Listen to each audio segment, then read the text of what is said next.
New piece in The Bulwark entitled, "Can This Black, Latina, Progressive, Pro-Police DA Turn San Francisco Around?" has this to say about our next guest. Quote, "Over the past few years, the city has oscillated wildly, electing one of the most left-wing prosecutors in the country in 2020, then recalling him, along with a bunch of other local officials last year. Now they're trying a different approach. And many are hoping that the city's new district attorney, a biracial 41-year-old East Bay mom, offers a synthesis of crime stopping and criminal justice reform that can be the answer." And San Francisco District Attorney Brooke Jenkins joins us now. What an intro. Good to have you on the show. I guess that's the question for you. What do you think you can do differently, and the two-pronged approach that you are taking toward crime? Yes. And thank you for having me. Right. I think as we know, Democrats, liberals, progressives want to make sure that we're doing everything to make our criminal justice system more fair.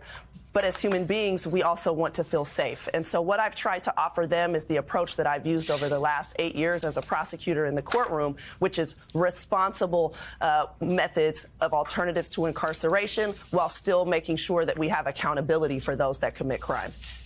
Yeah. Eugene Daniels. Yeah, one of the things that I think is really interesting is, national politics reporter here. So the kinds of stuff that you're talking about and that striking that balance between criminal justice reform and being pro-police, not defunding the police. President Biden talked about that a little bit in his State of the Union address, and that's something that national Democrats have been trying to figure out. How do you strike that balance? Is it something that can be expanded to kind of a national movement of how Democrats can talk about and then legislate these kinds of issues? Absolutely. I believe that we have to push forward as Democrats with making sure that the laws that we enact, the legislation that we enact, supports a society where we can have order, where we can have public safety, and where we emphasize that as a part of our platform. Simply talking about the fact that we need reform and then doing away with the systems that we need in order to keep us safe is not going to be sufficient anymore. Good morning, District Attorney Jenkins. It's Willie Geist here. Good to have you on the show.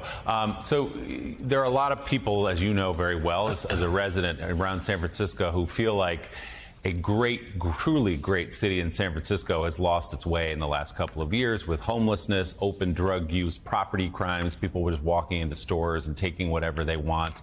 How do you begin, and what do you need to begin to reverse that sort of idea about where your city is right now?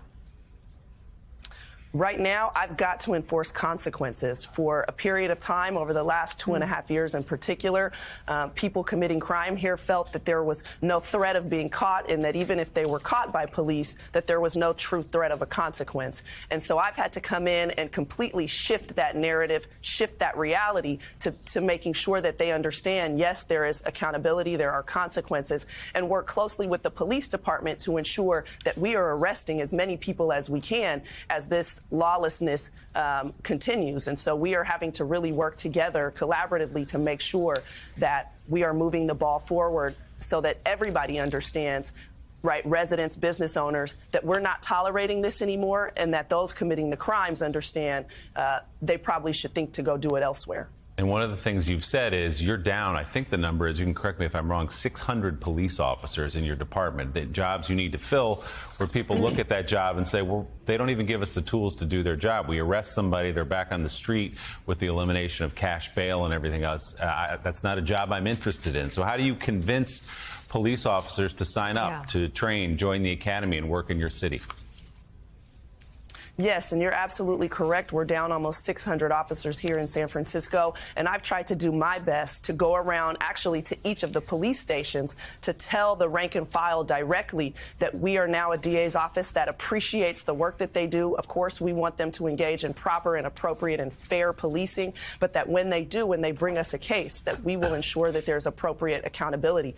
But some of the things that have been working against people being interested in becoming police officers are not just DAs who have refused to hold criminals accountable, but also, legislators, both at the local and state level, making it very difficult for them to do their jobs. And so we just have to make sure that while we work to make systems more fair, that we don't do away with the tools that we need in order to keep our public safe completely.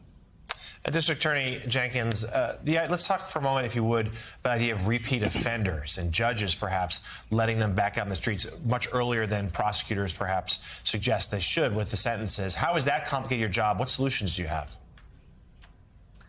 It's certainly a factor. We've been going in particular on the fentanyl issue, asking that our egregious fentanyl dealers be held in custody while their cases are open. Initially, we weren't getting much traction at all with the courts, and we found that over time we've had to enhance and hone in on our arguments to make sure that they truly understand the dangers that these individuals present who are selling one of the most deadly drugs we've ever seen in America. But certainly we are always having to make strong arguments to our courts so that they understand the dangers that individuals present who are before them. And we will continue to likely face some challenges with having them understand those situations and make rulings that we believe are appropriate, but we're going to keep at it. San Francisco District Attorney Brooke Jenkins, thank you very much for coming on the show this morning.